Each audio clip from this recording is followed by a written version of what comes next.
자, 그리고 이 임용고시가 사실 우리가 지역 선택이 굉장히 중요하잖아요. 선생님들은 어떤 기준으로 이 지역을 선택을 하셨고 TO에 대한 뭐 의견 그런 거 있으면은 조금 말씀해 주시면 좋을 것 같아요. 네, 제가 TO에 대해서 정말 많이 고민을 해온 사람으로서 드릴 말씀이 너무 많은데 일단 제가 항상 그 갓티오가 나오기 전까지 저의 1순위는 사실 대전이었어요. 대전에서 너무 살고 싶었고 도시로 나가고 싶다는 생각이 커서 대전이 1순위고 2순위는 그래도 고향인 전북을 쓰자 이렇게 항상 했었는데 대전이 갓티오에서 전국에서 2명, 그 다음에 진티오에서 전국에서 3명밖에 안 뽑는 거예요. 그래서 그때부터 이제 멘탈이 흔들리기 시작했어요. 그래서 나는 아직 그 정도로 2~3명과 경쟁을 할 정도의 실력은 아닌데 고민이 되고 이러다가 결국은 포기를 하고 그러면 전북을 써야겠다. 갓티오를 보고 전북을 써야겠다 마음을 먹었는데 일단 진티오가 나올 때를 보니까 진티오도 이제 전북도 9명 정도였는데 그 정도는 저희 과에서는 좀 중간 정도 뽑는 수준이거든요. 그래서 나쁘진 않다 했는데 이제 다가오면 다가올수록 원서 접수날에 다가오면 다가올수록 엄청 많이 뽑는데 눈이 계속 돌아가는 거예요. 그게 저는 경북이었거든요. 사실 경북에 연고지가 단 하나도 없는데도 일단 합격이 중요하니까 거의 제 전북에서 뽑는 사람보다 거의 3배? 2.5배를 뽑으니까 사실 이러니까 갑자기 너무 흔들려가지고 경북을 쓸까? 전북을 쓸까? 아니 그래도 살고 싶은 대전을 쓸까? 엄청 고민을 많이 했어요. 그러다가 결국에는 전북을 썼어요. 근데 제가 잠깐 후회했던 거는 전북보다 대전의 점수가 더 낮은 거예요. 까고 보니까. 그래서 순간 대전에 썼어야 됐는데 왜 전북을 써가지고 막 이랬거든요. 근데 또 다시 한참 있다가 생각을 해보니까 제가 전북에서 시험을 봤기 때문에 부모님과 있던 본가에서 편하게 자고 부모님이 데려다 주시고 친한 친구랑 같이 시험을 보면서 되게 중간고사 보는 기분으로 봤었거든요. 그래서 이랬기 때문에 점수가 높게 나온 거지 않을까라는 생각이 들더라고요. 내가 과연 대전을 썼으면 내 지금 점수가 나왔고 합격을 할 수 있었을까라는 생각이 들더라고요. 그래서 그 부분에 있어서 제가 추천을 드리는 거는 첫 번째는 내가 살고 싶은 곳을 고려를 했으면 좋겠고요. 한 40% 정도? 그 다음에 두 번째는 연고지나 생활, 특히 직장에서 만난 사람들과 친해지기가 어렵거든요. 제 친구들이 지금 좀 전국적으로 퍼져 있는데 거기에서 친한 친구를 만들고 저는 이제 운이 너무 좋아서 친한 선생님들이 많이 생겼고 거기에서 진짜 친구처럼 대할 수 있지만 그러지 않은 경우가 훨씬 더 많다고 들었거든요. 그래서 그러면 학교는 4시 반에 끝나는데 만날 사람도 없고 우울하고 이렇게 되는 경우가 좀 많더라고요. 그래서 연고지나 거기에서의 생활을 한 30% 정도 고려를 해주셨으면 좋겠고 그 다음에 세 번째는 합격 가능성. 합격 가능성을 놓칠 수는 없으니까 그렇죠. 한 20% 정도. 그 다음에 그 외의 요소에서 뭐 지도안을 쓴다든지 아니면 뭐 거기에서 막 섬으로 발령될 가능성이 있다든지 이런 건 한 10% 정도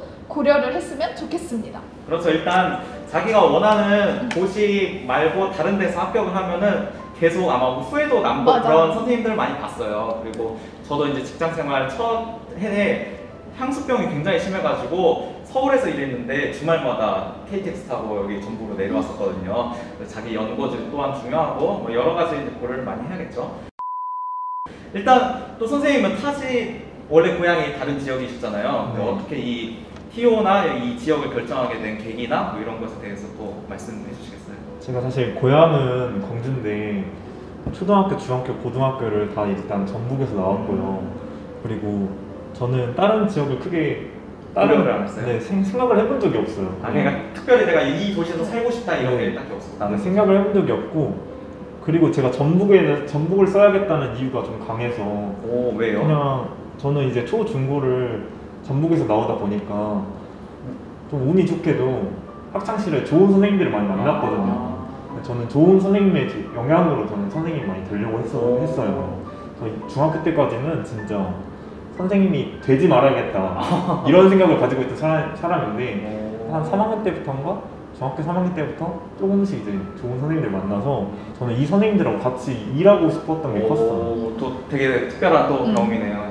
네, 그래가지고 저는 전북에서 해야겠다 이 생각을 했습니다. 만약에 전북에 TO가 별로 안 떴다면? 전 그래도 점수 썼을 거예요. 야, 멋있네요. 확실하다. 강당. 왜냐하면 저는 한 번 떨어지는 게 사실 두렵진 않았어요. 그냥 제가 당장 오래 떨어지더라도, 물론 이렇게 해서 나빠지는 아니에요. 제가 네. 올해 당장 떨어진다 해가지고 시험을 대충 준비하는 건 아닌데, 네. 일단 내가 진짜 열심히 준비해보고 또 떨어질지 모르니까 네. 떨어질 수 있는 거잖아요. 그렇죠. 그래서 사실 붙기 어려운 시험이잖아요. 네, 이건. 근데 어려운 시험이니까 내가 분명히 열심히 준비했음에도 불구하고 떨어질 수 있는 시험이에요. 그러니까 내가 올해 떨어질지 몰라도 내년에 더 열심히 하지, 이 생각이 강하기 때문에 사실 한 번 떨어지는 거에 대해서 저는 두려움이 없었어요. 그래서 그래도 전부 썼을 것 같아요. 치료가 멋있네요. 써봤어요. 그리고 확실히 다 사람마다 이유가 다 있으니까요. 임용고시 준비하실 때 그 D-Day 전략이 있었는지 좀 궁금합니다. 말씀 좀 해주시겠어요? 네, 저는 D-Day 전략은 따로 없었고요. 지극히 계획적인 편임에도 엄청 불구하고 계획적이잖아요. 근데 네. 막 D-Day 100, D-Day 80, D-Day 70 이런 식은 없었고, 이미 6월 달부터는 암기를 했고 그거를 뭐 인출을 하는 과정에 있어서 그냥 그건 정해놨던 것 같아요. 기출 단거나 같은 경우에는 10번을 반복해서 보자. 그다음에 전공 단거나 같은 경우에는 3번은 꼭 인출을 해보자. 이렇게 3바퀴를 돌려보자. 이런 거는 있었는데 그거는 거의 지킨 것 같고요. 기출은 8번, 전공은 3번 돌렸거든요.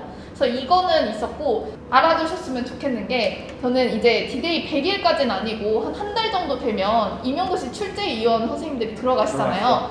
그 분들이 누군지는 꼭 알아내셨으면 좋겠다. 그게 사실 어떻게 한 달이 2달이 건너다 보면은 들리는 소문에 그렇죠, 의해서 네. 누가 들어간다 누가 들어가지 않는다 그거가 나오는데, 그거를 크게 사실 신경 쓸 필요는 없지만 그래도 한 번은 찾아보는 게 좋겠다라는 게, 저 같은 경우에도 그 들어간다고 하신 분이 인문지리학의 시선을 개정판을 같이 쓰셨다고 들었어요. 그래서 그 개정판을 개정된 부분만 따로 찾아봤었거든요.